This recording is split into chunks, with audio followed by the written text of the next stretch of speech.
The Morning Show from your local news leader. One of the year's best films and A Guilty Pleasure are available for viewing this weekend. That's right. So here to review Emily the Criminal and Day Shift is film critic Chuck. And Chuck, I think Day Shift is a film that a lot of folks maybe weren't expecting. You are correct.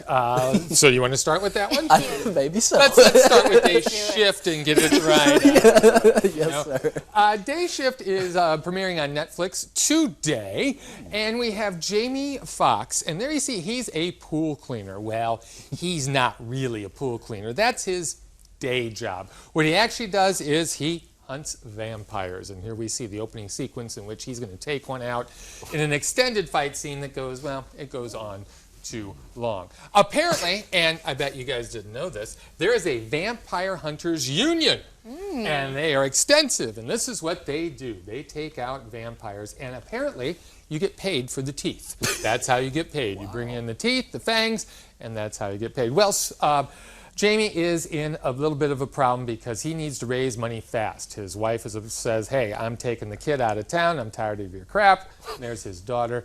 And he says, okay, well, I got to raise some cash real soon to prevent this. So he goes on a rampage. Well, the problem is that guy, the administrator at the union, he is sick of him not following the rules. So he takes a pencil pusher, played by Dave Franco, who you'll see here.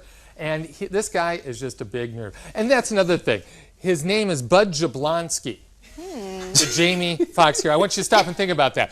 Bud Jablonski. Okay. Dave Franco is a nerd. He is completely frightened, and he is out there hunting vampires with them. And one of the best things about the film is the chemistry between Fox and Franco. They are quite funny with this. This is a movie that I think gets better the more you drink as you watch it, okay? I did not do that. I watched this in the afternoon, but I kept thinking, you know what? I'm kind of having fun with this. With a beer or five, I'd probably have even more fun with this. So, and here, this is all you need to know. Snoop Dogg is a vampire hunter, okay? Right. That's all you need. Go see it. Okay, that's really all you need. This is a guilty pleasure, no doubt about it. You can't defend it. You can't really say it's good, but I had fun. There you go. And sometimes that's all you need. And I appreciate, too, that they showed kind of like a scary, realistic depiction of vampires instead of a Twilight-looking vampire. No. These are bad. These are bad. They deserve to be wiped out. Right. So, and you don't even have to leave the comfort of your home. This one, like I say, starts on Netflix today. Awesome. And then we got Emily the Criminal up next. Emily the Criminal. Have either of you heard of this film? I have not. And that's a problem, and that's why I'm here, because this is the best film I've seen this year. Wow. Emily the Criminal with Aubrey Plaza. I always love this woman whenever she pops up in a movie because she's always taking chances. This is as far away from the role that she had on Parks and Rec many years ago. She plays a woman named Emily, and she's got problems. She's got like $70,000 in student debt. She cannot get a decent job because of some things she did in her youth that are on her record. And, well, she has a crappy job at a catering place. Well, a friend gives her a phone number one day and says, hey, you want to make some quick money? Call this number. And she does. It turns out that this is a scam. She is given a credit card, a fake credit card, told to go in and buy a expensive television, come out, put it in the van, you get $200. Easy peasy. Well, you know, that went so well. Emily, would you like to do this again? Get addicted. Yeah. Sure.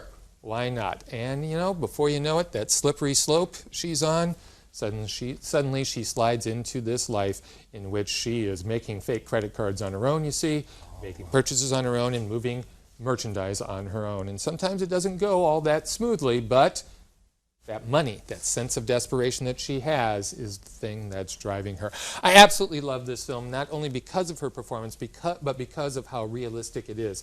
You know, they say that we're only about a couple paychecks away from being kicked to the curb. This talks about how you're only a couple bad decisions away from having your life completely altered. And before you know it, everything has changed and you can't get out.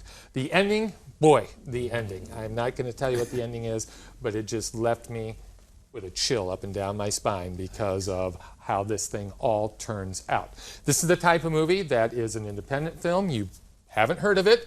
And again, that's why I'm here, to give you a heads up. Emily the Criminal, you will not be disappointed in this one. This is playing only in one theater in town out at the AMC 13.